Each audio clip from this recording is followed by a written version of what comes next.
Hello everyone, my name's Tamar Clarke-Brown. I'm a curator within the Arts Technologies team at Serpentine, and I'm joined today by... Gabriel Massan. Ooh. Hello everyone. Hi, thanks for joining us. You're joining us live on two streams actually. We are doing a joint broadcast with Fact 180 Studios with their XR stage. So you're either joining us on Twitch, on Serpentine's Twitch, or on Fact's YouTube. So thank you everyone for joining us. Really excited today to be joined by Gabriel. We've been working on a project called Third World, The Bottom Dimension, for about 2 years. It's been intense, it's been exciting, it's been joy, it's been tears, it's been trauma. No, it hasn't been, it's been a joy. So today we're going to be doing a live walkthrough of the game. That's been a really collaborative process over the past couple of years, and just taking you through some of the lore, some of the character building, some of the level design, and just figuring out, you know, what it was that we decided to build and why. So I think maybe a nice moment to start is just by introducing us a little bit to, I mean, what is Third World? Why did we decide to build it? I could say the Third World is a platform for artists to experiment with world building and collaborative storytelling. And I think it's been, it's kind of grown a lot over the period that we decided to build it. It's got a lot of different artists, 3 featured artists, main featured artists involved, Castiel Vitorino Brasileiro, and Navisimo Edgar and Liza, who will be hearing a lot of the sounds from as we go through the game, but also a huge team of collaborators, of developers, of animators, of UI designers, graphic designers, a lot of different people that have come into the process. So I think today is also just kind of a moment to, you know, give everyone a bit of a shout out and see all of the incredible work that's gone into the process. So excited to get started.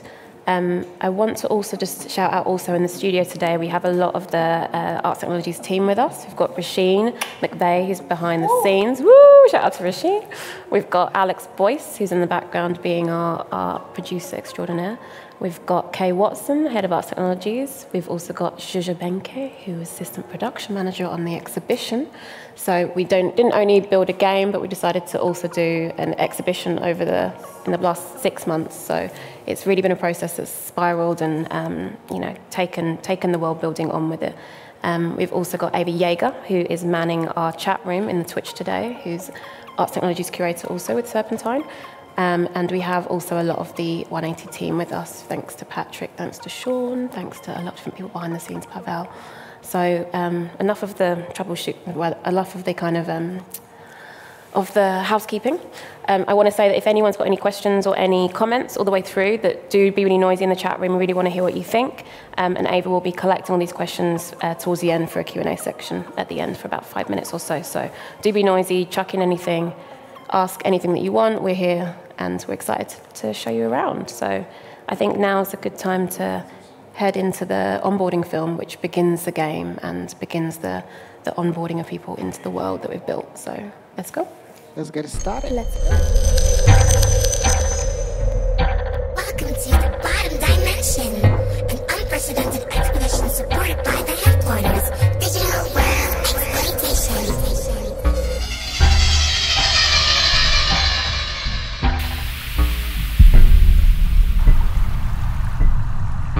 You are now connected to our operating system.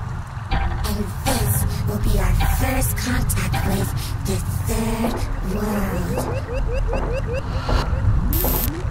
This world, its territories, and the bodies that inhabit it are built with an energy unique to this space. To remain operational, you must collect this energy in its crystallized form. You will enter this world in a land known as World, which is comprised of the regions of Mu, Dami, and Ti. There are passages connecting these regions, but it's up to you to find your way. Your mission is to locate and extract 2 rare and valuable elements, the bag of infinite seeds and the air artifice. We have developed technologies to give you extra powers in this space.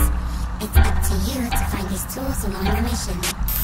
There will be a camera to collect when you land. You must report your findings back to the headquarters. The headquarters will be watching you. Look for our instructions. They will appear on your interface. Now, close your mind to start. So you're joining us already in the first level of the game, Igbatimbo, and what we just saw there was the onboarding film for the game. So thank you, Lisa, for amazing voice. Yeah, Lisa did the voices for that film, and also I think it's important throughout the whole game. A lot of the characters have been voiced by you. Actually, some of them been voiced by Edgar, been voiced by Castiel, been voiced by Lisa, and it's kind of been a process of a lot of turning different moments and turning different elements and figuring out how everything can become an asset in world building in a sense. So everyone's put their whole heart and spirit, and all of the artists that are involved in the project are also super multidisciplinary, right? So it's been an incredible moment of also seeing the different ways that people are able to express themselves and put it into this game. It's amazing. It's amazing. You're all amazing. I feel like we're also in this moment of everyone's just kind of been able to come to London for the launch of the exhibition, which runs at Serpentine until 22nd of October, Serpentine North Gallery. So I think we're all very full of love for everyone at the moment as well. We are. You're all incredible. So we're going to spend about 10 minutes or so kind of walking through the first level, which was developed by Castiel, Vitorino Brasileiro. And I wonder if you want to start by talking a little bit about, also referencing with the onboarding film that just happened, why Castiel for the first level? I think we saw this conversations around extraction. We saw you being onboarded as an agent in this world and saw the headquarters. So I think one of the things you started off telling me at the beginning is, the game is kind of like this. You navigate through different consciousnesses almost. You navigate through different voices. You navigate through different directives. And Castiel was someone that you really wanted to bring for this first moment. Maybe you can tell us a little bit about your relationship with Castiel and just why. Why? Yes. I guess it's because the R&D phase, which was for 3 months or more, that I could design this whole story about the headquarters. And since the beginning, I had the idea that I actually needed someone to add a vision that is way more closer to the player. Yeah. Since Castiel is a psychologist, and I know Castiel for since 2017, I think. I thought that a nice way of landing in this atmosphere, in this world, is by actually having a story that is told by someone who understands people's minds. So that was my first idea for this level. And then together with Castiel, we had many back-to-back sessions until we met in Berlin. And actually it's funny because the first time that I met Castiel in real life was in Berlin. And then I got back to Berlin to meet with her again. And then we did the recording sessions with Lisa. And since my work is always so experimental, it was all made by this really free-handing narrative kind of way to actually see together, and then I translate everything that I'm seeing or everything that I wanted to see and experience in a world, or the kind of experience that I was looking forward to build, and then she translating through poems, writing, notes, voice notes. So it's been a really collaborative process experience in a way, yes. And I think also what's happening in the background here, what you're seeing is Rasheen kind of navigating through the world, the level design which was developed with Castiel, all of these different artifacts and powers that you are encountering in the game, some distributed by the headquarters, which kind of are this kind of proto-colonial presence in the game, and some developed elements and artifacts developed by Castiel, who wanted to, I suppose, embed within the game a different sense, wanted to embed her practice, wanted to embed certain lessons that for her were more about different ways to navigate in the world. So, you're onboarded into this game, into this world, and you're told to, follow a very extractivist mission. I think it's important to note also that during the time that we were making it, it was we were still within the Jair Bolsonaro regime. It was still a lot of the conversations we were having, you yourself as well. And what we're seeing also is Rasheen showing us some of the environment that's built you are such a kind of environmental thinker, ecosystemic thinker, and a lot of it began by designing not only the story, but also the space and the environment into which you would then collaborate with Castiel and say, okay, how do you want people to encounter this, or how do you want people to move through this world? I think what we're seeing also in this space is kind of this, a lot more of a kind of pensive almost atmosphere in this world, right? You're encouraged to kind of to see, to speak, to have dialogues with creatures that you find in the space. There's a lot of non-playable characters as well as the playable character fun we're seeing. But what really was, I think, the tone of Castiel's level, and I really love it when you speak about the way you navigate through this world in terms of, you start in the crater, so you start in Chewy. Like, actually, the name Igbatimbo comes from the Yoruba. It means forest. Yeah. And Igbatimbo is divided into 3 scenarios. This is the first one. I guess it's important to start in the crater, actually, because it relates to the fact that the crater was created by the creatures that live in this place, by the civilization that actually occupies this place. And the whole Castiel practice revolves around memory. I guess memory is also the way you correlate with this territory. Yeah. Because memory is the key to actually create paths and understand where you are and where should you go. And I guess this relates with the first power that we collect inside the game, which is the navigation power. Which is what we're seeing now as well, the direction power. Like your way finding throughout the whole experience. And the navigation power is actually like a tool by the headquarters. But it's so beautifully linked with Castiel practice.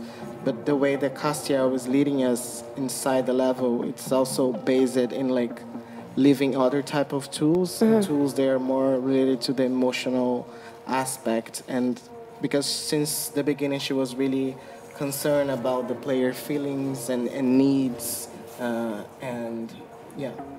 And I think you talking about memory is a really good moment for us to also look at one of the unique, I suppose, modes within the game, which was developed, the capture mode.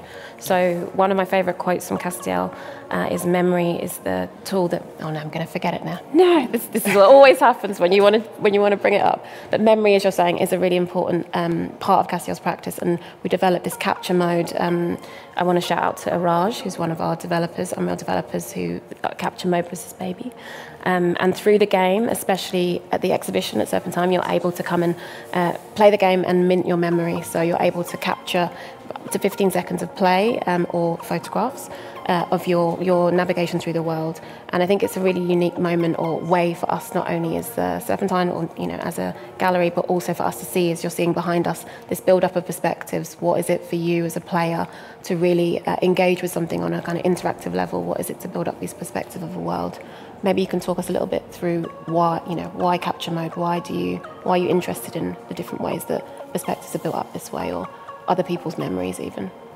I guess since Third World is a platform for artists to experiment with world building, I really wanted also the audience to have even more control or more understanding of the whole experience as like being part of an ecosystem. So even though the game is a single-player game, I really wanted to have a community around. Yeah. Or have people interested in like studying the game or using the game as a way of creating maps, because the game has no maps. Which is such a struggle for us throughout.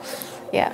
So I thought that the way I could actually add a more organic map was to build a tool called Capture Mode that would serve as like a way of minting your memory inside the game, a way of like collecting, but not collecting and taking out of the game, but actually something that is much more personal and it belongs to you. It's kind of like the memory and the intentions behind your understandings and notions of the game, or the questions they're presented in the game, the way you like answer to them. Yeah. Becomes to it is actually like really related on how you create your own journey, or how you manage your own journey inside the whole experience. And I think the way that we can reveal that, it's by letting people capture their own choices. Their own experiences and having that memory, I suppose, of what they've done. I should say also the game, of course, we should give a little shout out to Tezos, who is the main sponsor of the game. Kiss to Tezos.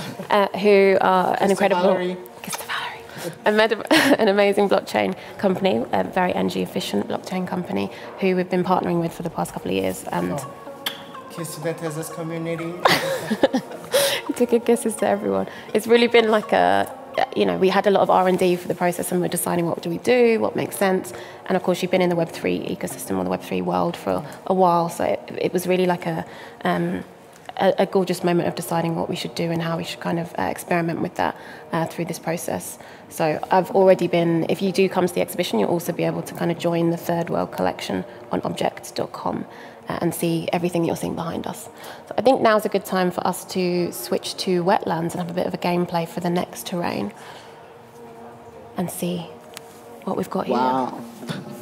This is my favourite environment, actually. I don't know if I can say that. It's so different from the last one because it's way more expanded. You can actually understand where you are.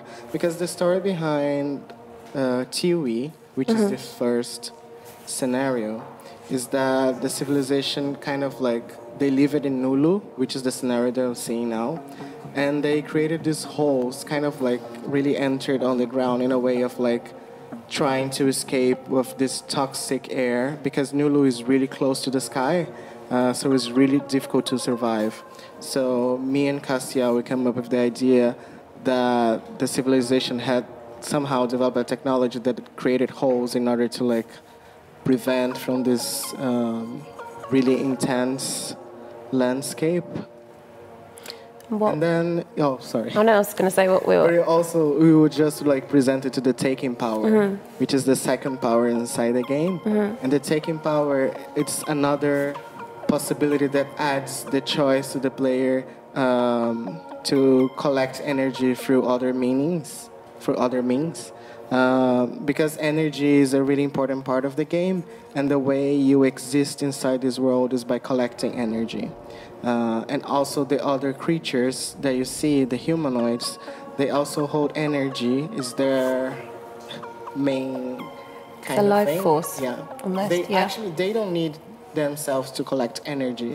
But since Fan is not from this world, Fan is this character running around. Fan is the main. It's the main character. Yeah. The way the Fan is connected to this world is by energy. So in Nulu, the energy is dropping way more faster than in Chewy, and we just saw the Guardian, which is there because Fan just killed a being, which is not nice. Don't do that. Don't do that. It is wild though, because I think as you navigate through, and also we had so many play tests as we were developing the project, and it was really interesting to see how different people automatically wanting to play the game. Because from the beginning we were talking a lot about you didn't want to replicate a kind of violent, you didn't want to kind of replicate a violence that you were seeing a lot in other games. We had a whole discussion about should we take out, should we leave it? Such a long discussion. What should we do? Yeah. But I think it was important to also give people that choice in it. We renamed it became the Taking Power, and actually I guess one thing we will go into more detail about is just the fact that this is a game that's also built on Black Brazilian queer experiences, and it's also talking a lot about ramifications of colonialism, of capitalism, and different ways to navigate. So it's interesting that you don't need to use a taking power, you don't need to have a kind of extractive mode of navigating in the world in order to complete it. But some people automatically were like, where's the gun? This is a gun. I guess it's just because violence is really connected with inequality in a way. The way I experienced inequality was also by means of violence. And me, that I grown up seeing all the kids playing really violent games like Counter-Strike or the types of games. So I was always concerned on how could I create games that are not really based on this kind of interaction or this kind of action. And me, myself, I'm really interested in adventure games. And I guess Third World was really a bit of adventure, but it's also critical in a way. So, sorry. But the way that the Guardian is there is actually using violence to protect this space, and throughout the whole game, you'll be meeting like what the development team call boss. Yeah, the bosses. We've been calling like guardians, celestial guardians, normal guardians, because they are there to actually offer somehow like an advice, and to say, oh, don't collect this because of that. But if you insist, they kind of like, they will show you a response, because they are the best representation of these environments, how the environment reacts to you. And I think they also represents Castiel practice in a way. They're like, first offers you a dialogue, and then it offers you a response. A dialogic practice, I suppose, in that sense, from coming from the, I suppose, clinical side of, or the psychological side of things too. I think it's really, as we're kind of navigating through, and Machine's giving us a bit of gameplay in this level and showing us some of the amazing environments that have been developed, but also a lot of the sculptures, a lot of the different interactions, the air artifice we just walked through. As you're saying, this level has a lot of different dialogues in it and narrative moments where you can make a choice. The next level that we'll walk through a little bit later, gameplay shifts a lot, and there's a different type of interactions. Can you see it flashing? I think if you open the inventory really quick, we're gonna see that the elements are there. So basically, everything inside the game that is collectible, you actually need to use it in a way. So the first element that you collected is the artifice, which is symbolizes this really sensible and sensitive atmosphere in Igbatimbo, that everything needs to be in its exact place in order for things to like function and make sense for all the creatures. I'm scared we're gonna die. Running out. You do build up a bit of an awareness of, I guess, kind of as you navigate through the game and you start learning that, yes, you do need certain things to survive, but you end up being a lot more conscious of the way that you're navigating through and collecting things and knowing, oh, that was on the left, that was on the right. But I think one of the big things in this level that I love as well are these dialogues, are these moments where you get to have proper interactions that, was not only Castiel that we work with, but also we had some narrative design help from Sweet Baby Inc. So it's important also to say that how collaborative this project was. All the way in Canada. International. We're seeing now the place artifact. Yeah. Which is the one that I love the most. Me too. I guess it was also because it was the first one. Was it the first one? I think so, because what happens with the place artifact is because I created these sculptures especially for the place artifact. So I guess that's why I have such a deep connection with this artifact. But artifact is more related to Castiel, was like her creation, her concept. Yeah. In a way of like offering experience of knowledge and movement and care for the player, kind of like you gaining. She wants the player to gain conscious while playing the game, so she's really aware that there is a human being inside this experience, and she's also aware there is somehow like organic matter that can be changed almost, right? Like we speak a lot with Castiel about transmutation, and the fact that this is a game that doesn't have a win. You can't win or you can't lose necessarily. It is about this process of change, and which is also, I guess, one of the possibilities of games, right? It's the notion that you as an agent are moving through a space and you are changing, you're making decisions as you go through it.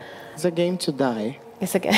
Every path it does, though. To death. Yes. It does. But I think it's amazing, because life is like that as well. But also, I think it's from like for this process, it was also a lot of like understanding for me. Like it's death, but what is death? And like an embrace of death as transmutation or death as change.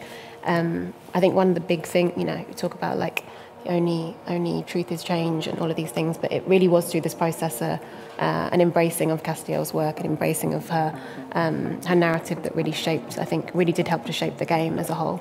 And yes. And what we're seeing here is actually Masako Hirano's work.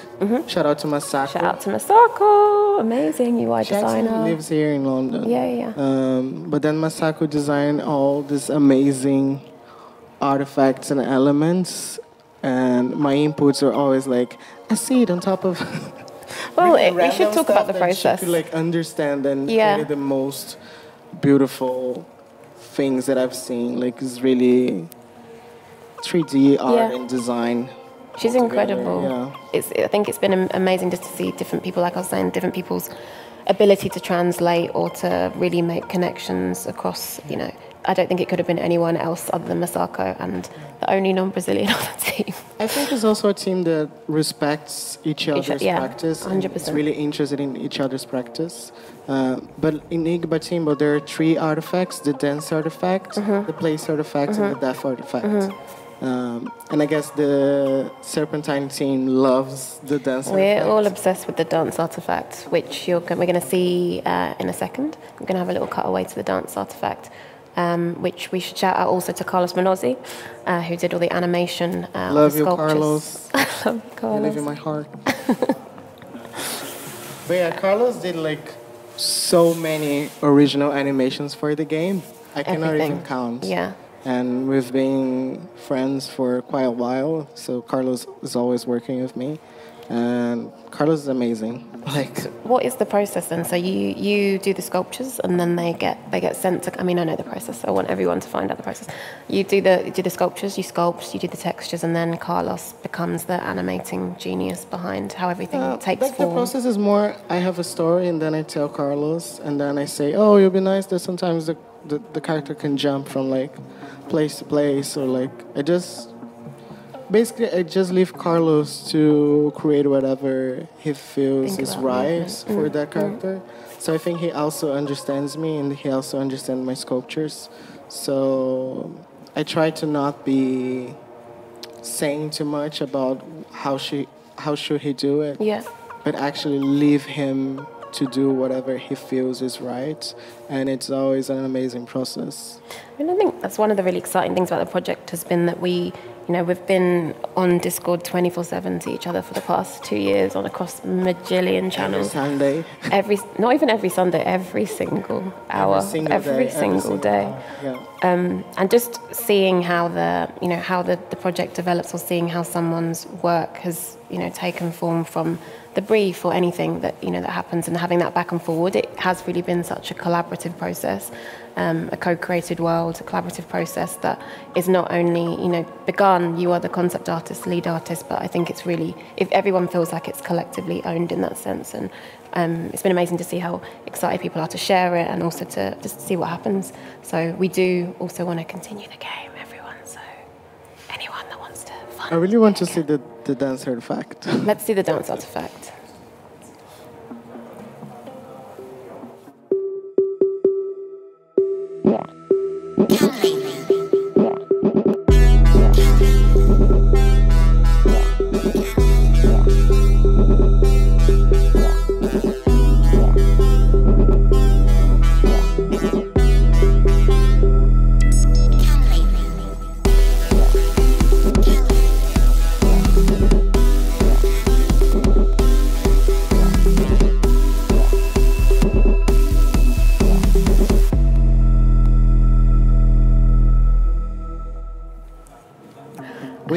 We're back, everyone. Look at that. You missed us, but we're here. So now you're joining us in Sofo, which is the game's second level. Yeah. Developed by who? Developed by Novíssimo Edgar, my Arch nemesis. No, I'm joking. my baby. Basically, Sofo also means emptiness, void, and this can be perceived because all the landscapes in Sofo, they're really open in a way. You can see the sky, you can understand that you're like alone or in a really specific geography. And this first scenario is called Flyding. Flyding is this giant rock that stays in the sky of Sofo,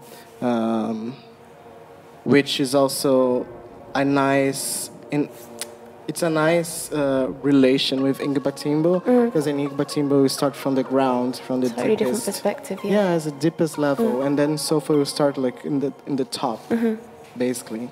So I guess this also changed how the player understands the narrative, because in Sofa you always like going down, down, down, down, down, down, down, while in Ingbatimbo is all about ascending to the top. You definitely start under this world, this level.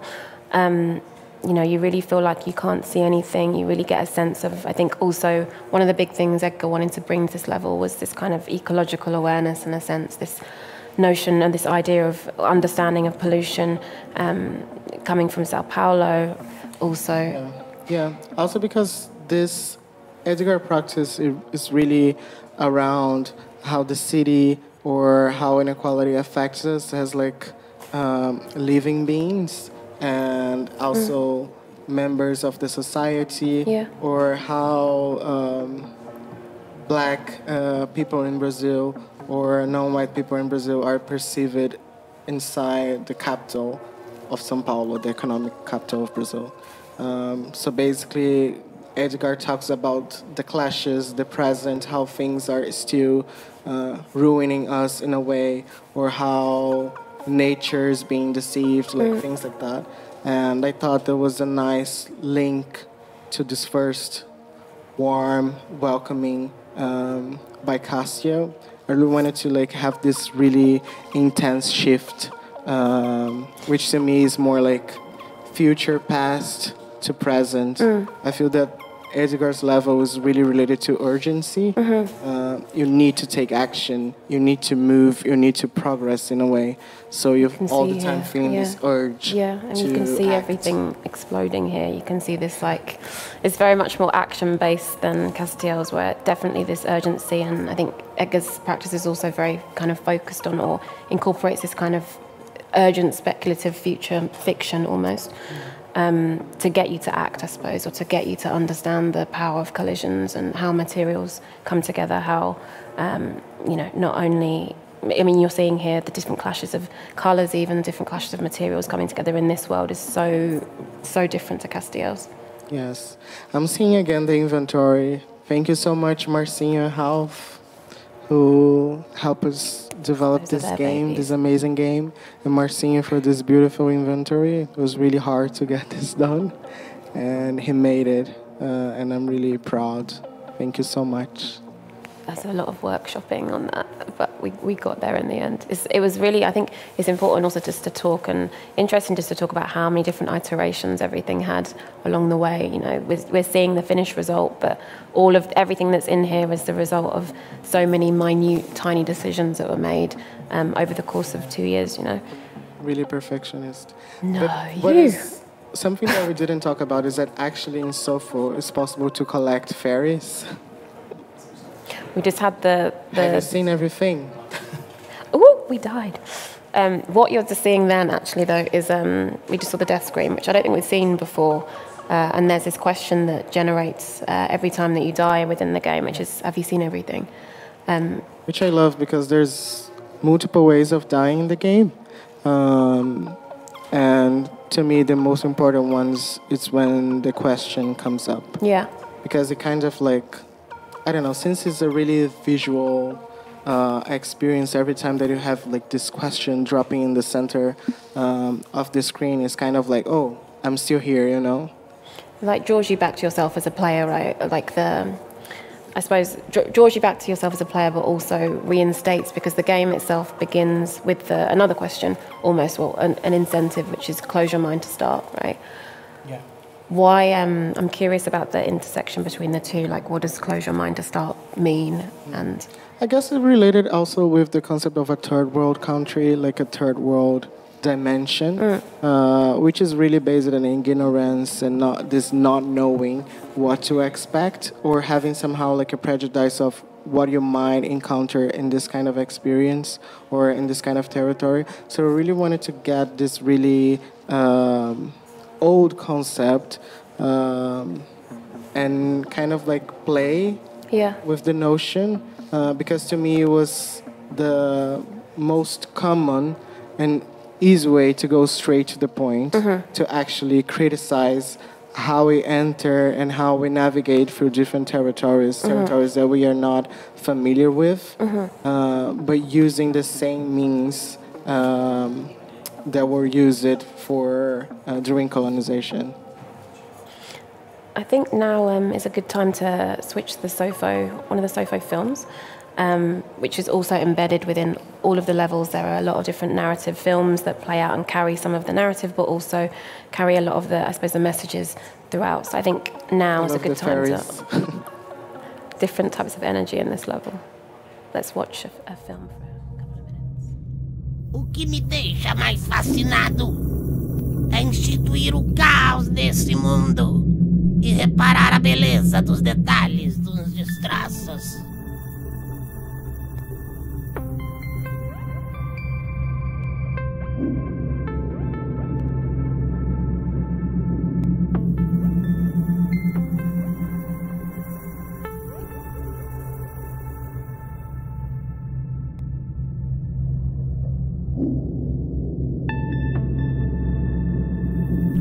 Eu consigo achar bonito até uma alma sem corpo voando devagar em direção ao corpo. As ruínas, os caminhos que não levam a lugar nenhum, o fato de se perder tentando se encontrar, e as cavernas que não guardam nada, os lobos que não bebem água, e os povos que não falam mais a mesma língua.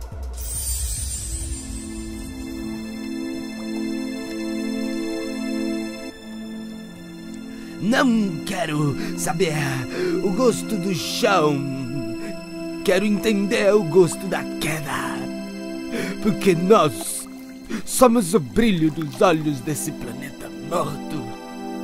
Nosso calor que contagia. As explosões das bombas e os raios vermelhos que cortam esse céu.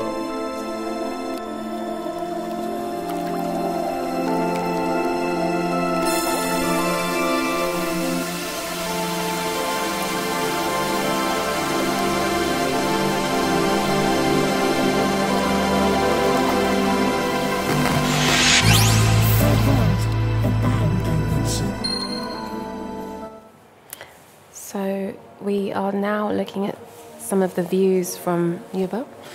And all of these views, we want to shout out also to Tom Vondra, who has done a lot of the filming for today's Twitch session, taking these incredible views for us. We're seeing a full walkthrough, or full fly-through, just so that we can show you also all of the incredible level design that's happened for this, all of the incredible visuals that have been made for this, all of the textures, and also, I love this so much. It's my favorite. Sorry, Also, thank you to Pina for all this additional cinematography. All films and so forth were made by Pina together with Edgar. They've been having this relationship for quite a long time. And it's amazing. Also, the films are really beautiful and super well designed. And I think there's a difference between the Igbatimbo films and the Sofo films. I worked with Castiel and Carlos for the Igbatimbo films, and Pina worked with Edgar on the Sofo films.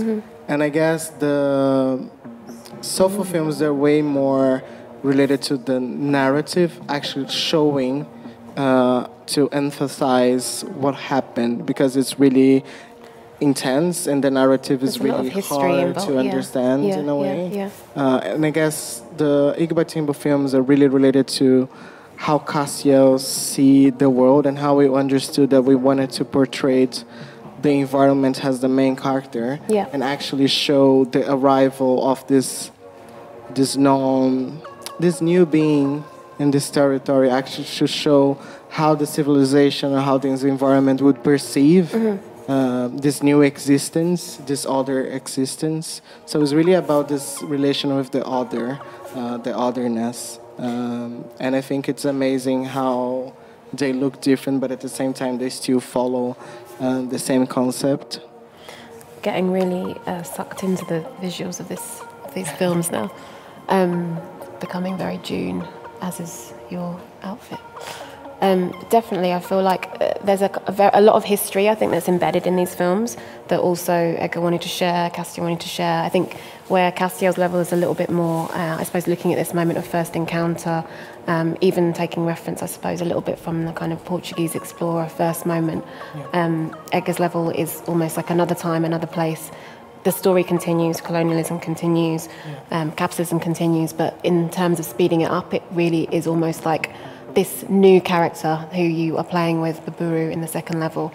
What is their perspective on the world? How are they encountering it? How is everything sped up? I think we should also talk a little bit about how did you even map out these worlds? Like, what was the process? Did you was there concept art, or how did you even configure? It was super intense. Actually, the first part was only like text, intense writing. Yeah. Actually, it was the first time that I did that, because normally I work first with the digital sculptures, not even like drawing, already like digitally. And then I go through text after the compositions and after everything. So this time was another way around. So actually was something really new to me. Yeah. But it was needed because it's such a collaborative experience that I somehow needed like a baseline in order to have people jumping on a project, and believing in the project.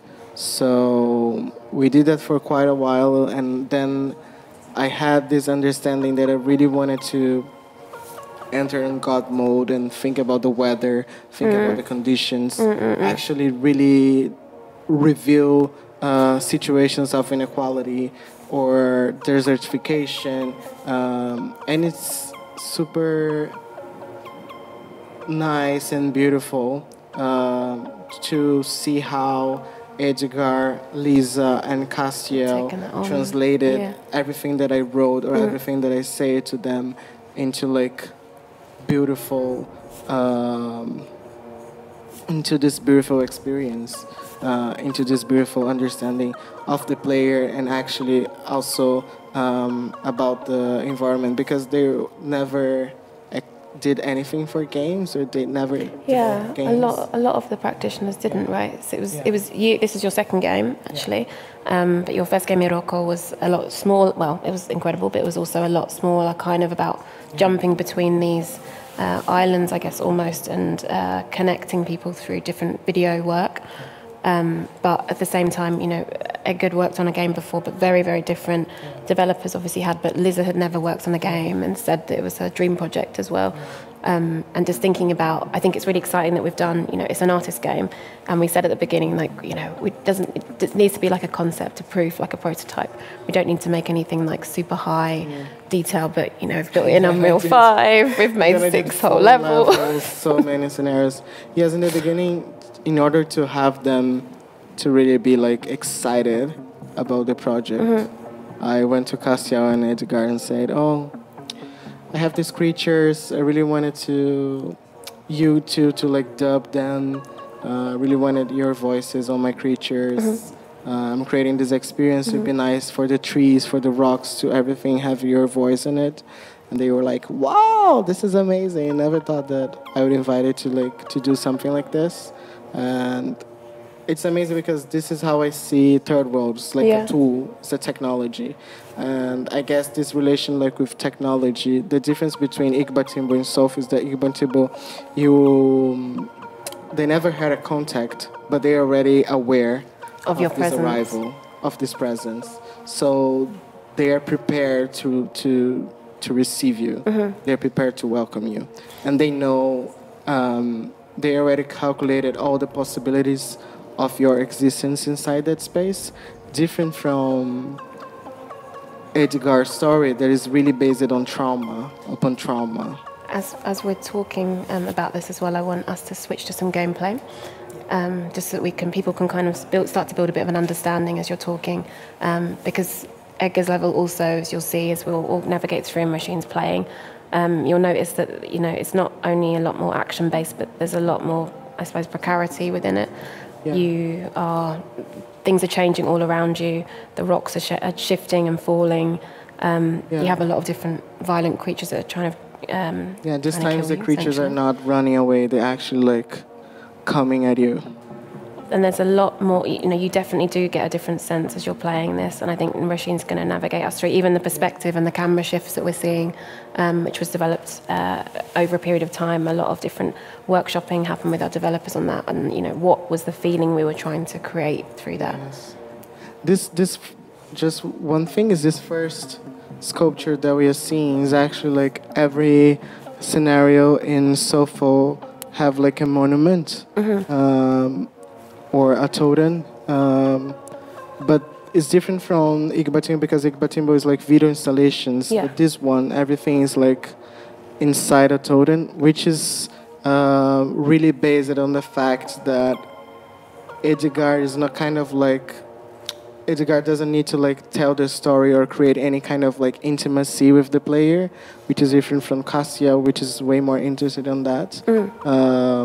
So we had to like get the stories or the intimate stories to really be hidden in these sculptures, and actually to give this environmental sculptures more stage to tell stories, because they're really telling stories, but it's only like visually. So we decided to kind of like input these small bits of history inside those sculptures. And the camera work is amazing.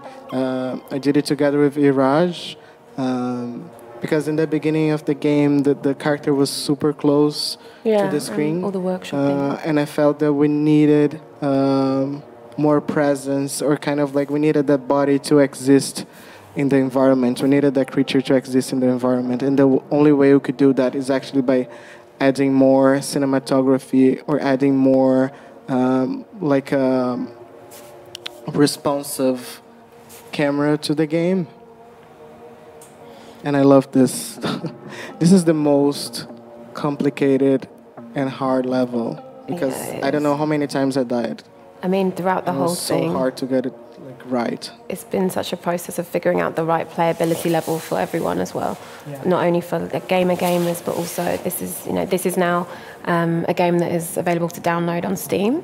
We finally released the game. We're super excited. Everyone download it at home. If you've got the setup, download it. And it was definitely, we had so many play tests, and it was really figuring out what was the optimum level of play for a general audience, which... What we just saw was the passing power as well, which is like the last power that you can acquire in the game. The passing power is... One thing that I really like the most is that in Castiel's level, which the characters are not kind of like approaching you, you get the taking power, which is really violent. Yeah. But in Edgar's level, you get the passing power, which you can navigate throughout the whole level without being perceived. And I guess this is also like me criticizing the privilege of like existing in this type of like condition and actually not being noticed, or things are not actually affecting you because you can just like go around with your privilege to not being noticed, kind of like integrate to the space. Which is also obviously a commentary. Everything is a veiled comment, or not even veiled commentary, it's commentary within the game. Everything has been developed for a reason. Yeah. And actually some of the things that were developed for reason X, during the development we understood that this was actually related to issue Y, in a way. Since it's like we were on Discord discussing about every mechanic or the playability, things turn out to be understood quite differently by the end. I think we're going to have a bit of a cutaway to us to falling in Fladen now, which is...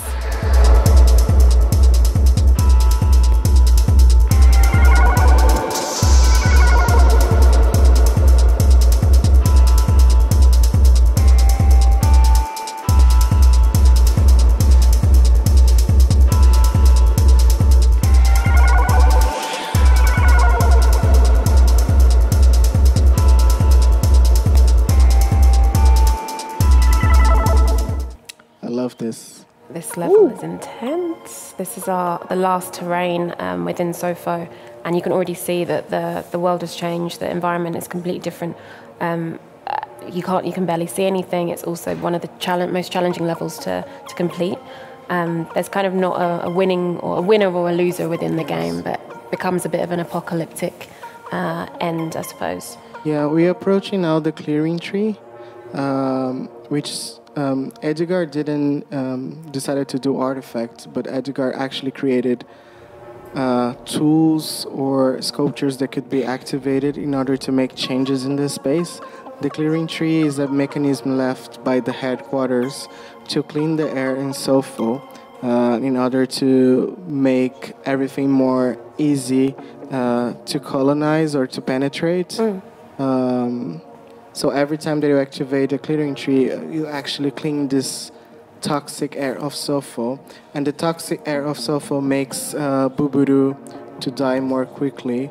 And Buburu means evil, while Fonfon means white, like a blank page. But Buburu is way more heavier. So the way Buburu is moving is actually he's more able to defend himself and to actually exist in the conditions of Sofo.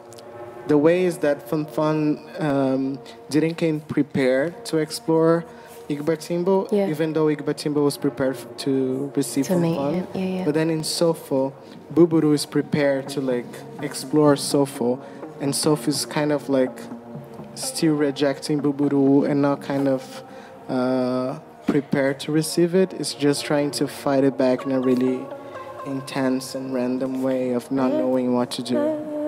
You die a lot in this level. Have you seen everything? Have you seen everything? One of the big things in this game that you sort of start to realise also is, of course, you're seeing all of the kind of life bars of everyone. And I think you gradually start becoming aware through gameplay of just a lot of these are non-playable characters, but you start becoming aware a lot more of the life forces around you, or the characters around you in terms of being part of the wider environment. I think there's a lot that goes on in this level that's also, becomes a bit of the navigation changes completely. You are looking a lot at shadows, you're looking at, like you just saw over there, you're looking a lot at these kind of almost like kaleidoscopic moments. Yeah, our Dune moment. It's our Dune moment for you as well.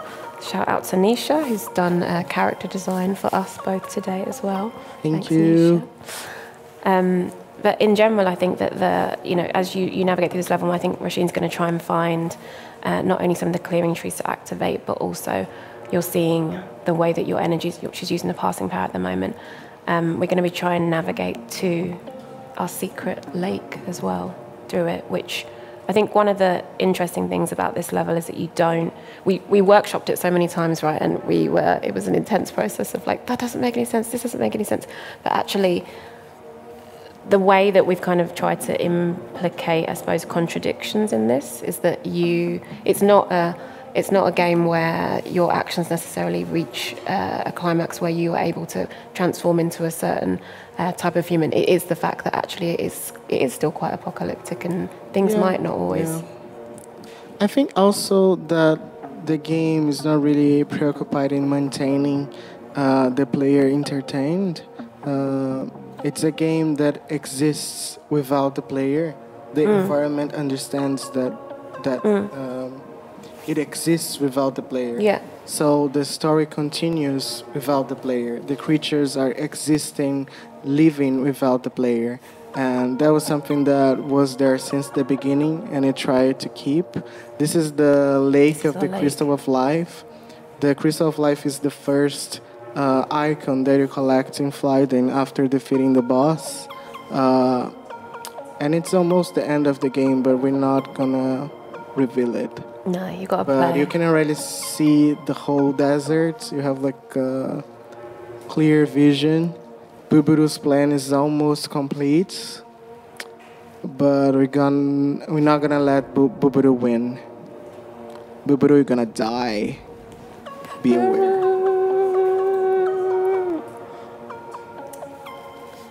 And also it's so fun because we're here presenting at the same time, watching, really entertained. Yeah, I feel like I haven't had a chance to just watch someone play the game at all. It's always us playing or us like critiquing everything. To me, it's actually because every time that we reach to the end of Balcora and everything's so clear and clean, I become way more interested in like see the details of this environment. We're just watching one of the films from Sofo now.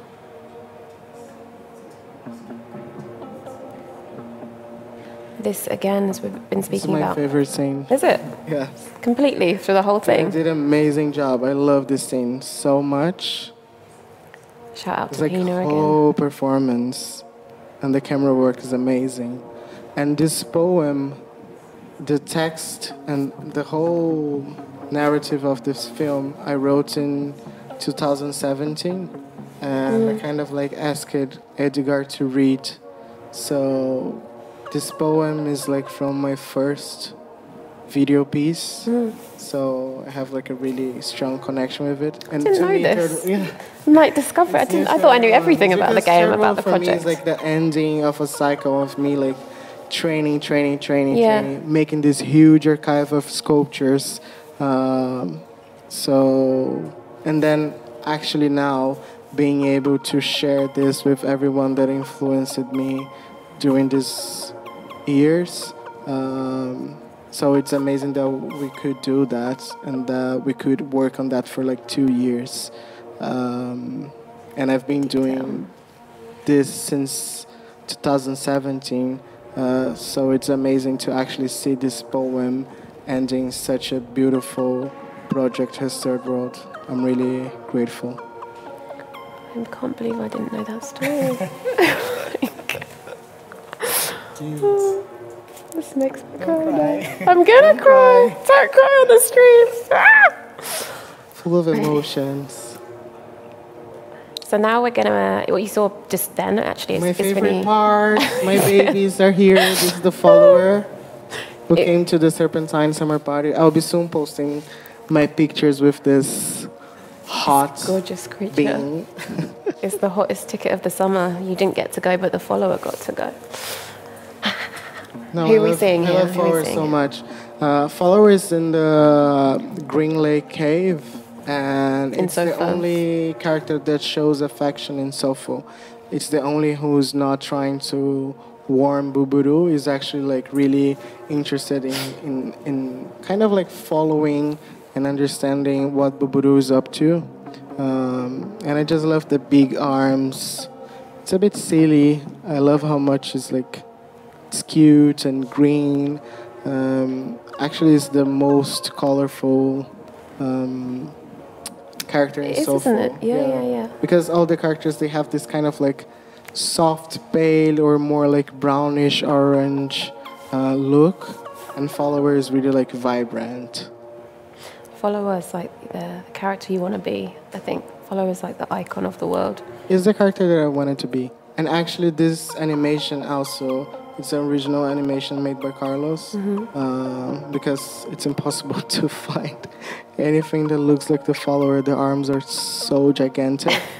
And it's kind of funny as well, but I love Follower so much. I wish I had like a filter that I could put followers on my... We tried anyone in the chat room wants to build that. But we could not. And this is the humanoid. This was the first character that I developed for the game. In total, I did more than 70 sculptures. And the way that this was textured was kind of like a new way of doing textures to me in my practice. So it's really like I have this archive of like real textures, like rocky textures, and humanoid was the first one that I was like experimenting with this new technique. So I hold a lot of love for this creature, and humanoid has also been the main character in other pieces, and it's the first character that you meet when you start the game, is the first one to propose a dialogue. And what's the process? Because I guess one of the first things you were talking, originally when we first met and we had studio visits and everything, your work was a lot more like glassmorphic and the textures were a lot more glassmorphic, and I remember getting really, really excited that you were deciding to kind of take this route and go down this kind of natural approach and looking at more things that are more ceramic. We spoke a lot about things like pitch cow as influences, and the way that I suppose your body picks up references as you move through the world, and how these characters kind of became that for you almost. Almost like you're saying, like an archival process of what is their story, who are these sculptor actors, and we speak a lot, even more at the moment, more about like possibilities. My baby. Babies. Who is this that we're seeing? This is the last. I'm switching. I want to know who this is. This is the last character that I created. It's like the main villain, basically.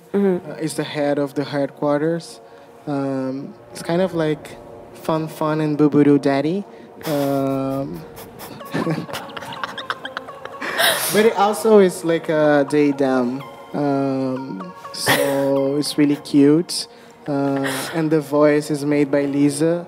But it looks like a mushroom. But I love how pinky it is. And this scenario was actually made by me and Carlos, but who did these amazing visuals was Ton.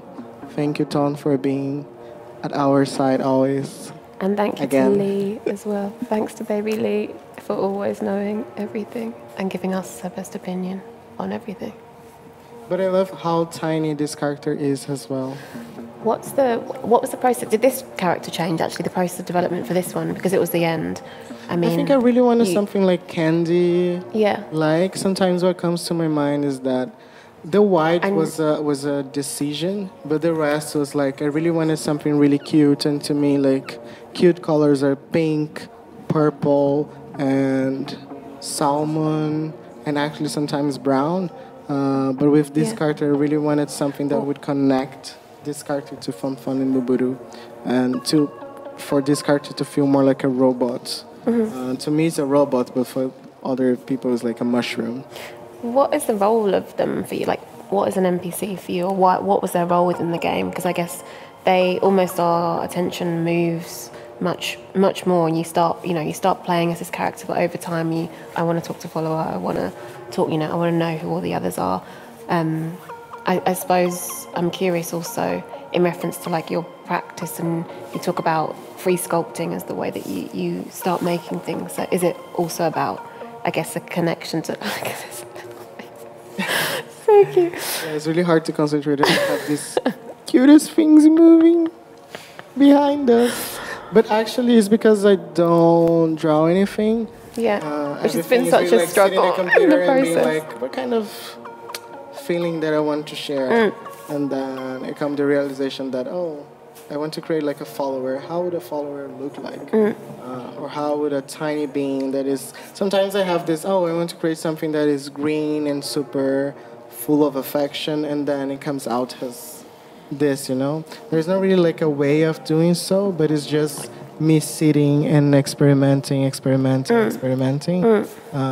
Sometimes I work for like a week, and then I don't like anything that I created, and then I delete. That's why sometimes I would not be... I'll be like, where's the sculptures? Like, it's still not ready. I'm like, how? I saw you sculpting on Discord. I can see you. Yeah, you can see me on Substance Painter. Yeah, you can see me on Blender. I don't know what I'm going to do now. I'm not going to be able to log on and be like, it brings me peace when I'm like... What? It's like, Gabriel is seeing on me Substance working? Painter. No, it'll be like, Gabriel Massan is on Substance Painter. And I'm like, And actually me on the other side, I'm like, What are the different programs that you use to make everything? Yeah, as I said, it's like Blender, ZBrush, Substance Painter.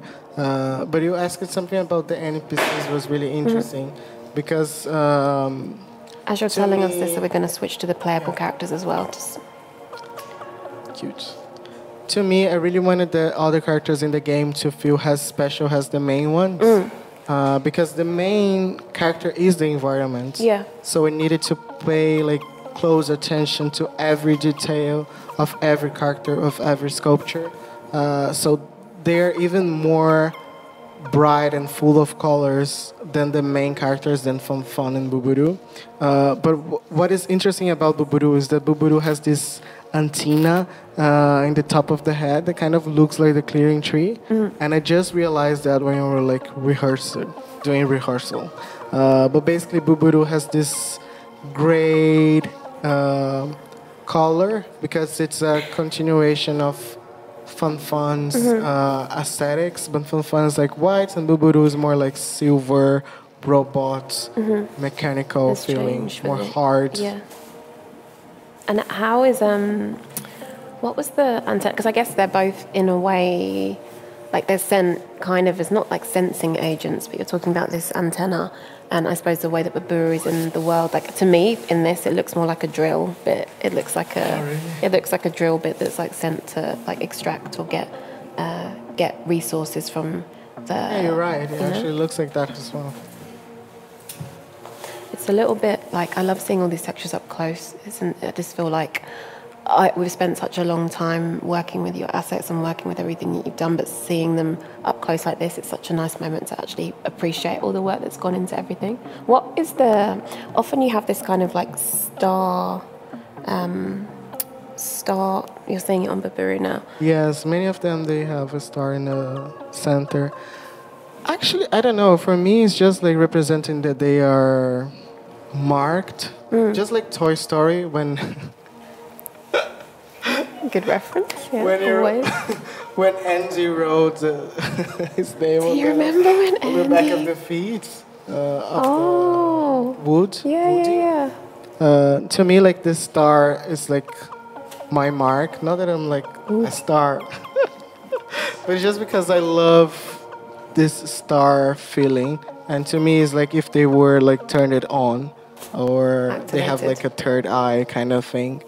But I think it's more on the aesthetical side than related to the concept of the character. And I love this movement that Fanfan is doing. I don't know if you guys are able to rising up. Now he's just standing.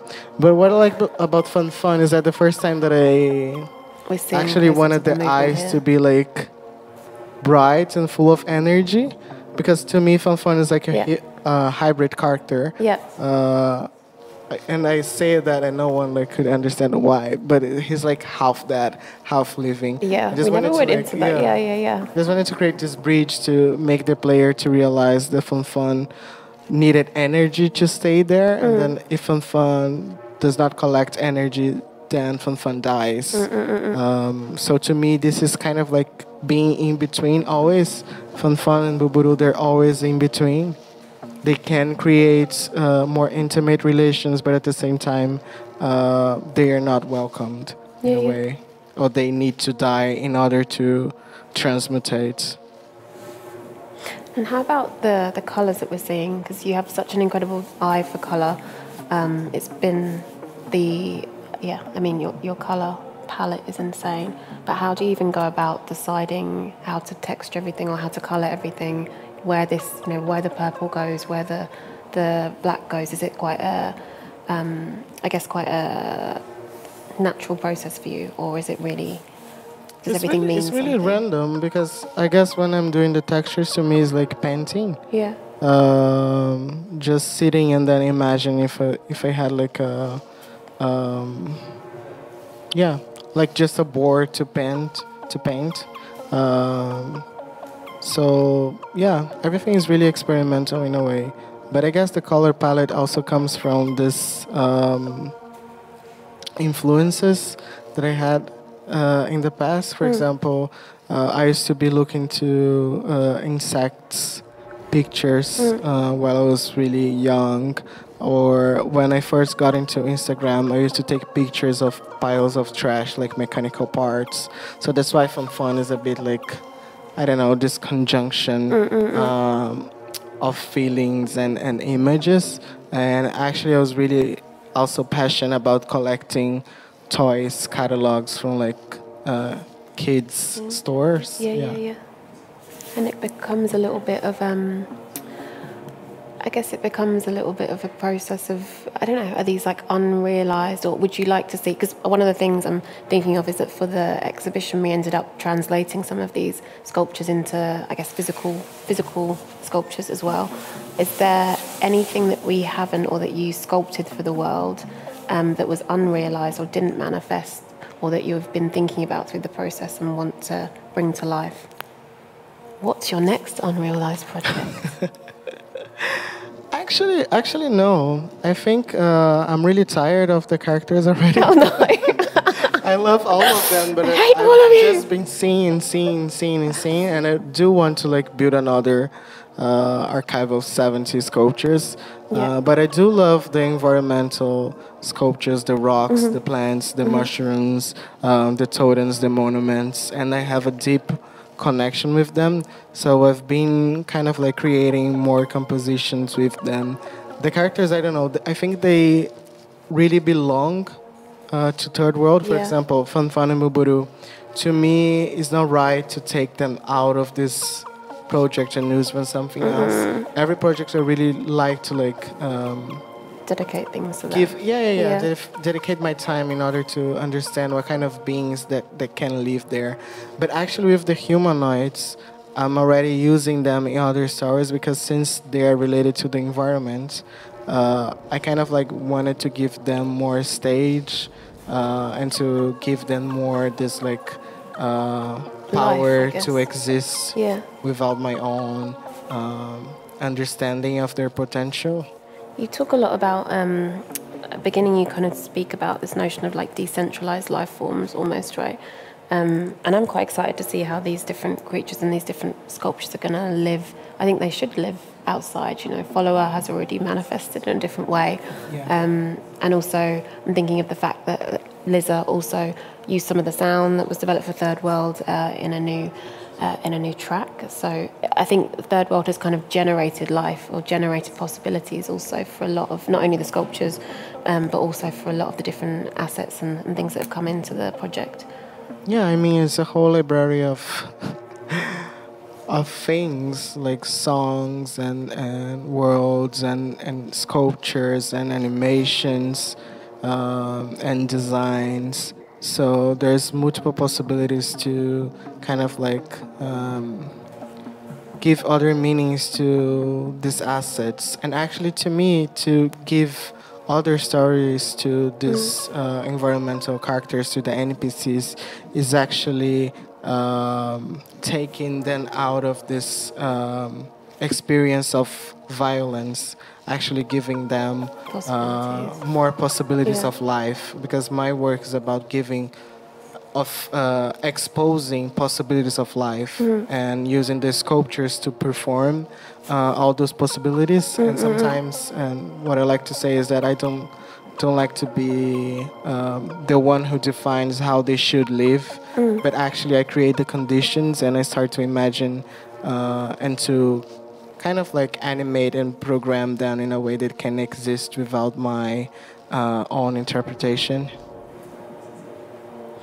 I mean, I think it's incredibly exciting just to see what's going to happen with the project. And of course, there were a lot of different things that didn't manifest through it, just in terms of like, originally we were going to build 79,000 levels, and, you know, we were hoping, there was so many things.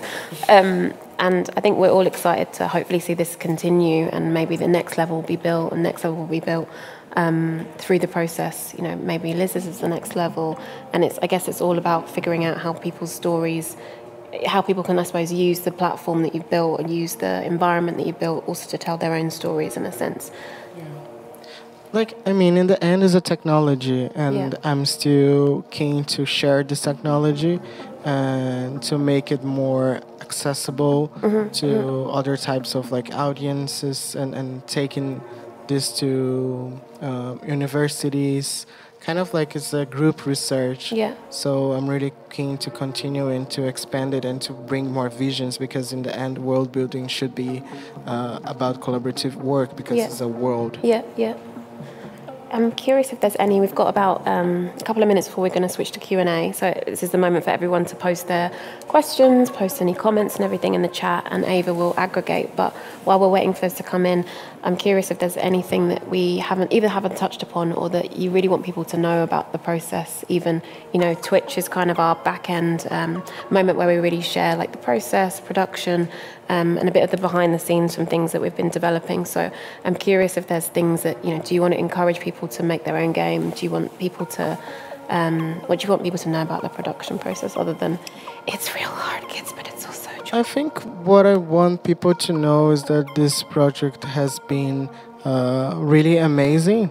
I really want to thank the Serpentine Arts and Technologies team that they are here, because actually having 2 years to work on a project is like almost impossible, Unheard, yeah. And having people there actually believing your own ideas, they're sitting together with you, proposing more ideas, connecting you with like more technologists and people there really interested in decentralizing technology and decentralizing knowledge.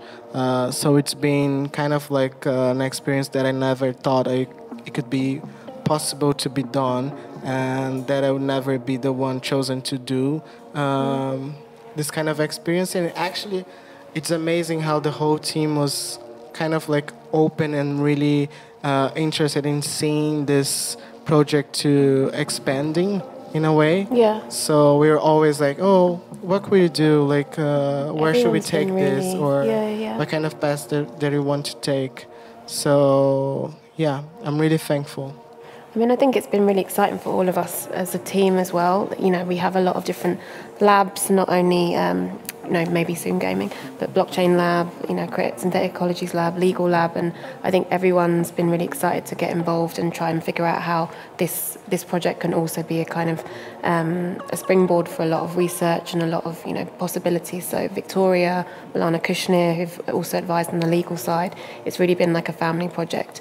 And I think we're all just excited to, we're all really proud of the game. Please download it if you haven't already. Run to Steam. But also come and see the exhibition, which is on until October, as we said. So excited to see what people are going to think through everything. Yes, me too. I guess it's also important to thank all the technologists, producers, and artists that we had like one-on-one sessions. 100%. Thanks to Jacob, Veronica, Sarah Friend, and everyone who joined forces and that were able to like sit together with us and share their knowledge with us and their experience with us. So I'm really thankful that everyone was really keen to help me to build this amazing project. Us too. I think now is a good time to segue into questions. Excited. Ava, what have you got for us? Hey, yes. Ooh.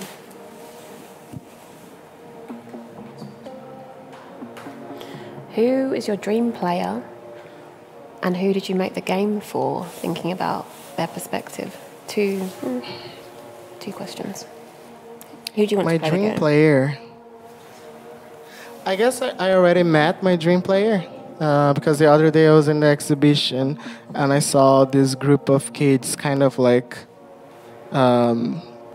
sharing the controllers. That's cute. While the first one was like playing Chewy, the other one would be like seated next to him, watching and waiting for his time to play. They were like kind of like alternating turns the to play playthrough, and was amazing to see that actually like a single player game can have like so many people really interested in engaging with the game and also like watching the other plays, because I guess I built this experience also to be something that it's incredible to watch. It's not actually super important for you to take action, but it's important for you to notice how detailed and how beautiful the world around is.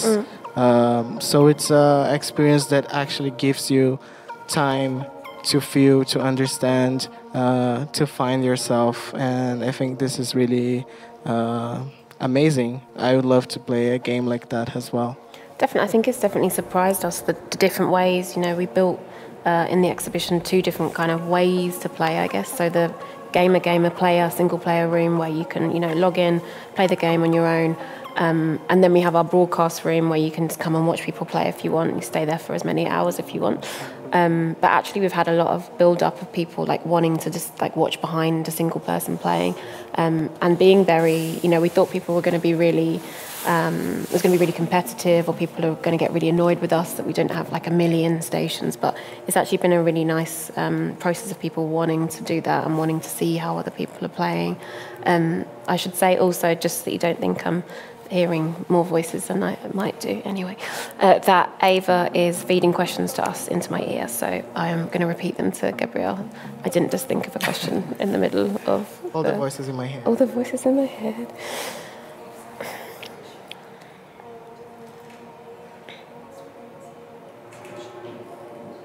So someone's asked us, they said that they went to the exhibition and they experienced playing the game in the exhibition. What's the difference between playing it at home and playing it in the exhibition? What different experience would you get?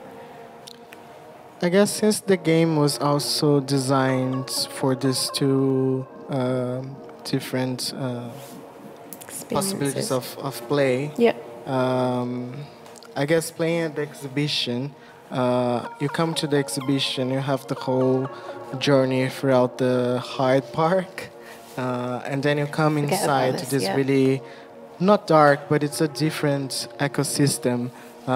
It's a synthetic nature feeling. And then you sit in one of the game stations, the machine, and you actually feel empowered by the whole setting. To me, it's like that, because it feels like I'm in the headquarters room.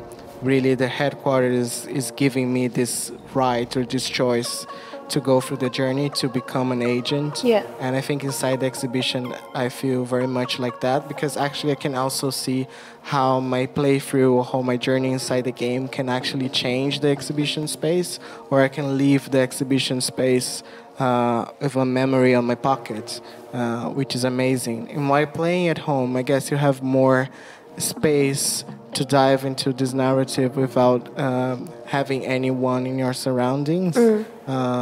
So I guess playing at home, it might be more comfortable, but playing at the gallery is more intriguing. And to me, at least. I think I think we a lot of the early conversations we were having about what kind of feeling you wanted people to have, and we were speaking about fluxes, we were speaking about different kind of broadcast experiments, and there is a sneaky thing that happens sometimes within the exhibition where your gameplay affects the environment. Basically, we kind of created a responsive environment where you, I suppose, are building up this notional understanding that you are also affecting the world around you, which I think is... Thank you, Ivilo. Shout out to Ivilo Getov, who is our technical director. Miss you. I miss Ivilo too. Oh. He brought the concept to life for us, I guess. And it's been, no day in the exhibition is the same. It's always, you're hearing a sound environment, a sound work, audio installation rather, from Liza. He wanted to kind of create that sense of, I guess, of body or of understanding or of presence in the space as soon as you enter. And then we also have all the incredible works of the collaborators, not only, I guess, the game's featured artists, but also Ventura Profana. Also the influences, yeah. All of the influences, Jota, Mombasa, who was a big influence in terms of also this kind of critical consciousness around climate and how race intersects with climate, who we were speaking to through the process, and hopefully might also develop something with us soon. I think also coming to the exhibition is understanding a little bit more about the process of creating a game while playing at home. Since you have more breathing space, you actually have maybe you become even more aware of the story inside the game. But I guess coming to the exhibition is really like understanding this work as an art piece. And the total work, and I guess also the materiality, right? Like we spent some time talking about the sculptures and about the textures and everything you've made. We didn't talk about total environments in terms of the navigation through everything, but I think one of the big things in thinking about world building, which this project is about, is also like the return to materiality in the show, which I think a lot of people don't expect. It was my first time doing sculptures, basically, or bringing the sculptures to the physical world. Yeah. Yeah, I'm really happy. Thank you, Jamie. Thank you, Jamie. Thank you, Gabe.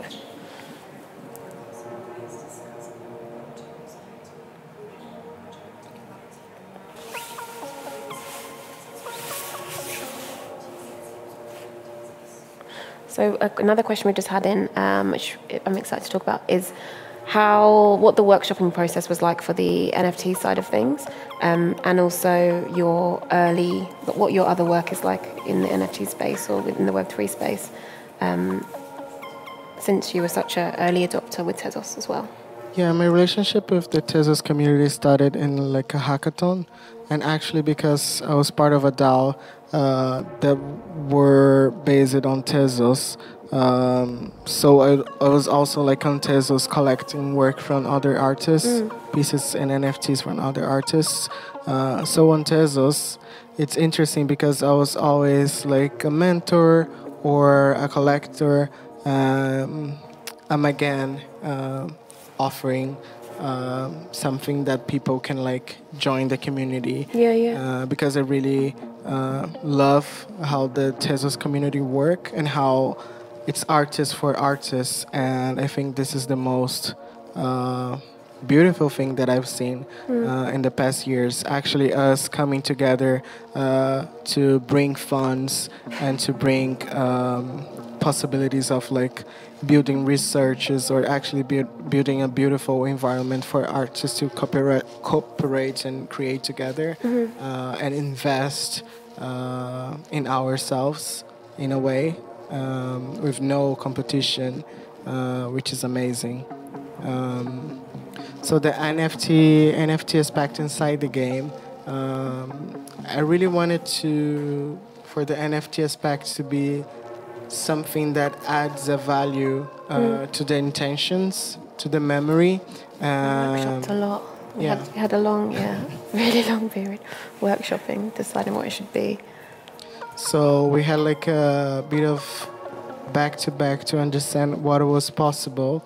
And in the end, which I'm really happy, we stuck with the first idea of actually creating a camera inside the game and letting the players mint their own paths, their own images, their own vision of the game, their own understanding of the game, which is something that I always wanted to do, to actually use my art as a space for people to exist and to share their own thoughts and ideas and visions again. So I don't know if I answered the question, but I think the process to me was much more like that. I think it's a dream that we were able to realize, to actually like conceive. And I'm really happy. Actually, the idea since the beginning was the same. We were able to do the video, we were able to do the pictures. Yeah, which we didn't know if we were going to be able to do. Yeah, and we were able to actually also offer tokens in different events. And now, after offering these tokens of fun in different events, we could incorporate the NFT side to the exhibition, to the game, which was my first goal. Which is also, so when you come, you'll get a code, and you'll be able to use that to mint a capture to the game. But I think it's also exciting for us that this has become, it's been such a long conversation with Tezos, and through this process we have, as an institution, had to open a wallet and go through this process of really translating or really kind of onboarding and trying to drive, I suppose, change and drive innovation in terms of what it can mean to invest in a Web3 space like this. So for us also, I think it's been a really big challenge and exciting that we've been able to make it work, because there's a lot of bureaucracy and everything that you need to go through to make these things happen, and it's been incredible. I love how calm it feels with this. I love how come it We're like, feels with "Would this you?" I waterfall know. falling behind me. I feel like we're on I holiday can now. stay here for the rest of the day. Just chilling in the waterfalls. I Really know. tropical. I feel in Brazil. What are we gonna What are we gonna do to chill now the project's over? Get an espresso martini. Run away. Run away from London. I feel like I haven't. I'm gonna be like, oh my god, where's Gabriel? I haven't not seen you today. No, every week meetings. No. Every Monday meetings. Everyday meetings. Everyday meetings. I mean, if anyone wants to book us a holiday, can A accept ticket that. to the third world. Oh god. I think we've got a couple of other events that I think we should just shout out to as well. We're kind of coming to the end of the talk today, and I'm excited for everyone to carry on sending in your questions. If you want to write to the Arts Technologies team as well, we'll field for your questions, any questions you have to Gabriel or to us. But if we have not, I think it's a good time to also just call out to the fact that we've got another event coming up on Monday.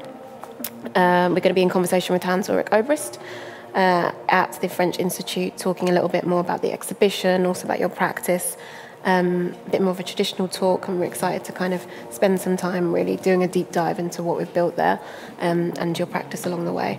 And then we also have coming up at Outernet on the 25th of July, 30th of July, With our amazing producer, Roisin, and also Ruth. Shout out to Ruth. Ruth, so cute. So cute. We're going to be doing basically a new commission that takes reference from and is kind of connected to the first video installation that you see within the exhibition at Serpentine called Continuity Flaws, a continuation of that project or connection of that project. So we're excited for you all to come and see it on the huge screens at Outernet in Tottenham Court Road. I'll be there waiting for you. And thanks also to, as we're wrapping up, thanks so much to 180 and to FACT for hosting us today. We're hopefully going to have a number of other events coming as part of the process and part of the exhibition. So just keep tuned and make sure you keep... Thank you, 180. Thank you, FACT. We love you. Bye. Bye.